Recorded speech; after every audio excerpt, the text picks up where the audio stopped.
Friends, എല്ലാവർക്കും സുഖമാണല്ലോ? എല്ലാവർക്കും സുഖമെന്ന് വിശ്വസിക്കുന്നു.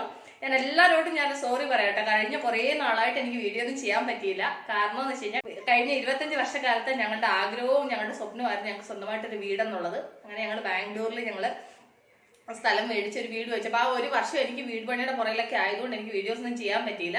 സെപ്റ്റംബർ 1-ാം തീയതി ആയിരുന്നു എൻ്റെ ഹൗസ് വാമിങ്. എൻ്റെ വീടിന്റെ പാലുകാച്ചിന്റെ വീഡിയോ ഞാൻ എൻ്റെ ബീനാസ് ടിപ്സ് ആൻഡ് വ്ലോഗ്സിൽ ഞാൻ അപ്ലോഡ് ചെയ്യാം. എൻ്റെ കൂട്ടുകാരെല്ലാവരും അത് കാണണം. അപ്പൊ ഇനി മുന്നോട്ട് നമ്മൾ കൃത്യമായിട്ട് വീഡിയോകൾ ചെയ്യുന്നതായിരിക്കും. അപ്പൊ ഇന്ന് നമുക്കൊരു സ്വീറ്റ് റെസിപ്പി ആയാലോ? ഇന്ന് ഞാൻ നിങ്ങളായിട്ട് ഷെയർ ചെയ്യുന്നത് എന്താണെന്നറിയാമോ? ബദാം സ്വീറ്റ് പൂരി. ഓക്കെ, ഭയങ്കര ടേസ്റ്റി ആയിട്ടുള്ള സംഭവം. കുഞ്ഞുങ്ങളൊക്കെ ഒരുപാട് ഇഷ്ടപ്പെടും. ഭയങ്കര ഈസി ആയിട്ട് ചെയ്യാനും പറ്റും. വലിയ പാടൊന്നുള്ള സംഭവമല്ല. അപ്പൊ നമുക്ക് അത് എങ്ങനെ ഉണ്ടാക്കുന്നതെന്ന് നോക്കാം. അതിന് മുമ്പായിട്ട് എൻ്റെ കൂട്ടുകാർ ആദ്യമായിട്ടാണ് എൻ്റെ വീഡിയോ ചാനൽ കാണുന്നതെന്നുണ്ടെങ്കിൽ പ്ലീസ് എല്ലാവരും ചാനൽ സബ്സ്ക്രൈബ് ചെയ്യണം കേട്ടോ. സബ്സ്ക്രൈബ് ചെയ്യണം. അതുപോലെ തന്നെ ബെല്ലൈക്കൻ പ്രസ് ചെയ്തിട്ട് ഓളം കൊടുത്താലേ ഞാൻ ഡെയിലി ഇടുന്ന വീഡിയോ നോട്ടിഫിക്കേഷൻ കിട്ടത്തുള്ളൂ. അപ്പൊ നമുക്ക് അത് എങ്ങനെ ഉണ്ടാക്കുന്നതെന്ന് നോക്കിയാലോ? അപ്പൊ നമുക്ക് വീഡിയോയിലേക്ക് പോവാം. അപ്പൊ അതിനുവേണ്ടി ഞാനൊരു പാത്രം എടുത്തു. ഇതിലേക്ക് ഞാൻ 1 കപ്പ് മൈദ കേട്ടോ. എന്നിട്ട് അതിന്റെ കൂടെ ഒരു 1/2 കപ്പ് റവ കേട്ടോ. ഇത് ചെറിയ റവയാണ്. ഇവിടെ നമ്മൾ ഇതിന് ചീറൊട്ടി റവ എന്നാ പറയുന്നത് കേട്ടോ. അപ്പൊ അതൊരു 1/2 കപ്പ്. എന്നിട്ട് അതിന്റെ കൂടെ 1 ടീസ്പൂണ് നെയ്യ്. എന്നിട്ട് ഒരു 1/2 ടീസ്പൂണോളം ഉപ്പ് ഇട്ടിട്ടുണ്ട് കേട്ടോ. കുറച്ച് ഉപ്പിട്ടാൽ മതി, ഒരുപാട് വേണ്ട. എന്നിട്ടിത് നന്നായിട്ട് ഒന്ന് മിക്സ് ചെയ്യണം. മിക്സ് ചെയ്തതിന് ശേഷം ഇതിലേക്ക് കുറേശ്ശെ വെള്ളം ഒഴിച്ചിട്ട് ചപ്പാത്തി മാവിൻ്റെ പരുവത്തിൽ ഇത് കുഴച്ചെടുക്കണം. അപ്പം ഞാനിതൊന്ന് കുഴച്ചെടുക്കട്ടെ. അപ്പോൾ ഇതുപോലെ ഞാൻ ഇത് കുഴച്ചെടുത്തു. ഇനി ഇതൊരു 10 മിനിറ്റ് ഇതിങ്ങനെ ഇരിക്കട്ടെ. ആ നേരത്തിന് പാൽ ചൂടാക്കാൻ വെക്കാം. പാലടപ്പേ വെക്കുന്നതിന് മുമ്പായിട്ട് ഞാൻ ഒരു കൈ നിറയെ ബദാം ഇന്നലെ ഞാൻ കുതിർക്കാനിട്ടായിരുന്നു കേട്ടോ. അപ്പോൾ ഇത് കുതിർത്തിട്ട് ഇതിൻ്റെ തൊലി കളഞ്ഞെടുത്തതാണ്. ഇനി ഇതിൻ്റെ ഒരു 1/4 ഭാഗം നമുക്കിത് അരയ്ക്കണം. അപ്പോൾ ഞാനൊരു 1/4 ഭാഗത്തോളം ജാറിലിട്ടിട്ട് ഇത് ഇത്രയും കൂടെ നമുക്ക് ലാസ്റ്റിൽ ഇതിനകത്ത് കട്ട് ചെയ്തിട്ട് ചേർക്കണം. അപ്പോൾ ഇത് നമുക്ക് മാറ്റി വെക്കാം. എന്നിട്ട് ഇതിൻ്റെ കൂടെ ഒരു 4 ഏലയ്ക്ക. അപ്പോൾ അതിൻ്റെ കൂടെ ഞാൻ 4 ഏലയ്ക്ക ചേർത്തു. അപ്പോൾ ഇതൊന്ന് അരച്ചെടുക്കട്ടെ. എന്നിട്ട് ഞാൻ പാത്രം എടുത്ത് ഇതിലേക്കൊരു 1/2 ലിറ്റർ പാല് അത് ഇതിലേക്ക് ഒഴിക്കാം. എന്നിട്ട് അതിൻ്റെ കൂടെ 1 ഗ്ലാസ് വെള്ളം കൂടെ ചേർക്കാം. ഇനി ഇത് ഞാൻ അടപ്പയിൽ ചൂടാവാൻ വെക്കട്ടെ. അപ്പോൾ ഞാനിത് ബദാം ഇതുപോലെ അരച്ചുകൊണ്ട് വന്നു. അപ്പോൾ ഇത് ഇവിടെ ഇരിക്കട്ടെ.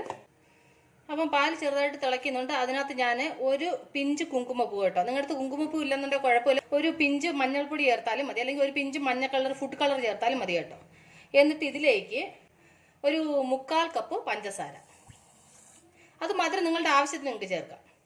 ഇനി ഇതൊന്ന് ചൂടാവട്ടെ കേട്ടോ. എന്നിട്ട് ഇതിൻ്റെ കൂടെ നമ്മൾ അരച്ച ബദാം ഉണ്ടല്ലോ, അതും ഇതിൻ്റെ കൂടെ അങ്ങ് ചേർക്കാം. ഇനി ഇത് നന്നായിട്ടൊന്ന് ഇളക്കി കൊടുക്കണം. നന്നായിട്ടൊന്ന് തിളയ്ക്കണം. തിളച്ച് ഇതൊന്ന് കുറുകണം കേട്ടോ. അപ്പോൾ ഒന്ന് തിളച്ച് കുറുവിട്ട് ഇതിങ്ങനെ തിളയ്ക്കുമ്പോൾ ഇങ്ങനെ ഇളക്കി കൊടുത്തോണ്ടിരിക്കണം കേട്ടോ. തിളച്ച് തൂവാതെ നോക്കണം ഉണ്ടല്ലോ. അപ്പോൾ ഇതിങ്ങനെ തിളയ്ക്കുമ്പോഴത്തേന് നല്ല മണം വരുന്നുണ്ട്. ആ ഏലക്കയുടെയും കുങ്കുമപ്പൂവിൻ്റെ ഒക്കെ നല്ല മണം വരുന്നുണ്ട്. അപ്പോൾ നിങ്ങൾക്ക് കുങ്കുമപ്പൂ ഇല്ലെന്ന് വിചാരിച്ച് വിഷമിക്കൊന്നും വേണ്ട. ഒരു നുള്ളു മഞ്ഞപ്പൊടി ചേർത്താലും മതി, അല്ലെന്നുണ്ടെങ്കിൽ ഒരു നുള്ളു ഫുഡ് കളർ വെള്ളത്തിനകത്ത് ചാലിച്ചിട്ട് വെള്ളത്തിനകത്ത് മിക്സ് ചെയ്തിട്ട് ഇതിനകത്ത് ചേർത്താൽ മതി കേട്ടോ. അപ്പോൾ ഇത് ഇച്ചിരി കൂടെ ഒന്ന് നന്നായിട്ട് കുറുവട്ടെ. അപ്പോൾ ഈ പാൽ ഒരുവിധം കുറുകിയിട്ടുണ്ട് കേട്ടോ. ഇത്രയും മതി, ഒരുപാടങ്ങ് കുറുവേണ്ട ആവശ്യമില്ല. ഇനിയിപ്പോൾ നമ്മൾ ഓഫ് ചെയ്ത് വെക്കുമ്പോൾ കുറേ കൂടെ കട്ടിയാവും. ഇത് ബദാമൊക്കെ നന്നായിട്ട് വെന്തിട്ടുണ്ട്. അപ്പോൾ നമുക്ക് സ്റ്റൗ ഓഫ് ചെയ്യാം. ഇതിവിടെ ഇരിക്കട്ടെ. അത് കഴിഞ്ഞ് നമ്മൾ ഈ മാവ് കുഴച്ച് വെച്ചിട്ട് ഇപ്പോൾ ആൾറെഡി ഒരു 10-20 മിനിറ്റോളമായി. ഇനി ഇതെന്നാ ചെയ്യണമെന്ന് വെച്ച് കഴിഞ്ഞാൽ കൊണ്ട് ഇതിൽ നിന്ന് ചെറിയ ഒരു പൂരിയുടെ സൈസ്, അതിൽ വലുത് വേണ്ട കേട്ടോ, ഒരു പൂരിയുടെ സൈസിന് ഇതുപോലെ മാവ് എടുക്കണം. എന്നിട്ട് ഇതിങ്ങനെ നന്നായിട്ട് ഉരുട്ടണം. എന്നിട്ടിത് നമ്മൾ പൂരി പരത്തുന്നത് പോലെ ഇതുപോലെ പരത്തിയെടുക്കാം. ഒരുപാട് കട്ടിക്കും വേണ്ട, ഒരുപാട് തിന്നായിട്ടും വേണ്ട, ഒരു മീഡിയം സൈസിൽ വേണം നമ്മൾ പരത്താൻ. നമ്മൾ ഈ പൂരിയൊക്കെ അങ്ങനെയല്ലേ പരത്തുന്നത്, ആ ഒരു പരുവത്തിൽ പരത്തിയെടുക്കണം. അതല്ല, അപ്പോൾ ഇതുപോലെ ഞാൻ പരത്തിയെടുത്തു. ഇനി എന്നാ ചെയ്യണമെന്ന് വെച്ച് കഴിഞ്ഞാൽ ഇതുപോലെ ഒരു ഫോർക്ക് സ്പൂണിൽ ഇതുപോലെ ഒന്ന് കുത്തണം. അതെന്തിനാന്ന് വെച്ച് കഴിഞ്ഞാൽ ഇങ്ങനെ പൊന്തി വരാതിരിക്കാൻ വേണ്ടിയിട്ടാണ് ഇതിങ്ങനെ കുത്തുന്നത്. കണ്ടില്ലേ ഇങ്ങനെ. അപ്പോൾ ഞാൻ ബാക്കിയുള്ളതല്ല ഇങ്ങനെ ഒന്ന് ആക്കിയെടുക്കട്ടെ. കണ്ടില്ലേ? അപ്പോൾ എല്ലാം ഇതുപോലെ ഉണ്ടാക്കിയെടുത്തു. ഇനി നമുക്കിത് ഫ്രൈ ചെയ്യണം. അതിന് വേണ്ടിയിട്ട് ഞാൻ എണ്ണ ചൂടാക്കാൻ വെച്ചിട്ടുണ്ട്. അപ്പോൾ നമുക്കിത് ഫ്രൈ ചെയ്യാം. അപ്പോൾ എണ്ണ നന്നായിട്ട് ചൂടായിട്ടുണ്ട്. ഇതിലേക്ക് നമുക്ക് തുറന്ന് ഇട്ട് കൊടുക്കാം. അപ്പോൾ ഇത് ഇടയ്ക്ക് ഇങ്ങനെ ഒന്ന് പ്രസ് ചെയ്ത് കൊടുക്കണം കേട്ടോ. അപ്പോൾ ആ ഭാഗവും കൂടെ നന്നായിട്ട് എണ്ണ കയറിയിട്ട് വേവും, അതിന് വേണ്ടിയിട്ടാണ്. എന്നിട്ട് ഇതൊന്ന് തിരിച്ചിട്ട് കൊടുക്കാം. അപ്പോൾ അത് നന്നായിട്ടൊന്ന് ഫ്രൈ ആവട്ടെ. കണ്ടില്ലേ? അപ്പോൾ ഇത് നന്നായിട്ട് ഫ്രൈ ആയിട്ടുണ്ട്. ഈ ഒരു കണക്കിലായാൽ മതി കേട്ടോ. ഒരുപാട് അങ്ങ് കറക്കാനൊന്നും പാടില്ല. ഈ ഒരു ബ്രൗൺ കളർ ആയാൽ മതി. അപ്പോൾ ഇത് റെഡി ആയിട്ടുണ്ട്. അപ്പോൾ ബാക്കിയുള്ളത് ഞാൻ ഇതുപോലെ ഒന്ന് ഫ്രൈ ചെയ്തെടുക്കട്ടെ. അപ്പോൾ ഇതെല്ലാം ഞാൻ ഉണ്ടാക്കി കഴിഞ്ഞു. അപ്പോൾ ഇതൊരു വേറെ പാത്രത്തിലോട്ട് മാറ്റാം. ഇനി നമുക്ക് സ്റ്റൗ ഓഫ് ചെയ്യാം. കണ്ടില്ല? അപ്പോൾ നമ്മളുടെ പൂരി റെഡിയുണ്ട്. ഇനി നമുക്ക് നമ്മൾ റെഡി ചെയ്ത് വെച്ചേക്കുന്ന പാല് മിശ്രിതം ഉണ്ടല്ലോ, അത് ഇതിനകത്ത് നമുക്ക് മിക്സ് ചെയ്യണം. അപ്പോൾ അതെങ്ങനെയാണെന്നുള്ളത് കാണിക്കാം. അപ്പോൾ ഞാൻ വേറൊരു ബൗളിലോട്ട് കുറച്ച് നമ്മൾ പാല് റെഡി ചെയ്ത് ബദാമും പാലും എല്ലാം കൂടെ വേവിച്ച് വെച്ചതുണ്ടല്ലോ, അത് വേറൊരു ബൗളിലോട്ട് എടുത്തിട്ടുണ്ട്. ഇനി നമുക്ക് ഇതിലേക്കൊരു 2-3 പൂരി ഇട്ട് കൊടുക്കാം. പാലിന് ചെറിയ ചൂട് വേണം കേട്ടോ, ചെറിയൊരു ചൂടോടെ വേണം നമുക്ക് ഇത് ചെയ്യാൻ. അതിലേക്ക് ഇതൊന്ന് കുതിരണം കേട്ടോ, ഒന്ന് കുതിർന്നാലേ ആ ഒരു ടേസ്റ്റ് വരത്തുള്ളൂ. ഇത് നന്നായിട്ട് നല്ല സോഫ്റ്റ് ആവണം.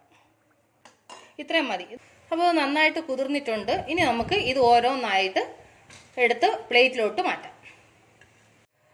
അപ്പോൾ ഞാൻ ഇതെല്ലാം ഇങ്ങനെ പാത്രത്തിൽ എടുത്ത് വെച്ചു. ഇനി നമുക്ക് ഇതിൻ്റെ മുകളിലേക്ക് ആ കുതിർക്കാൻ എടുത്ത ആ പാലിന് മിശ്രിതം ഉണ്ടല്ലോ, അതിൻ്റെ മുകളിലോട്ട് ഇത് കുറച്ചിങ്ങനെ ഒഴിച്ചു കൊടുക്കാം. എന്നിട്ട് അതിൻ്റെ മുകളിലേക്ക് നമ്മൾ അന്നേരം എടുത്ത് വെച്ച ബദാം കുറച്ചുണ്ടായിരുന്നു, അത് ഇത് ചെറുതായിട്ടൊന്ന് കട്ട് ചെയ്തായിരുന്നു, അത് ഇതിൻ്റെ മുകളിലേക്ക് ഇട്ട് കൊടുക്കാം. അപ്പോൾ നമ്മളുടെ ബദാം സ്വീറ്റ് പൂരി റെഡി ആയിട്ടുണ്ട്.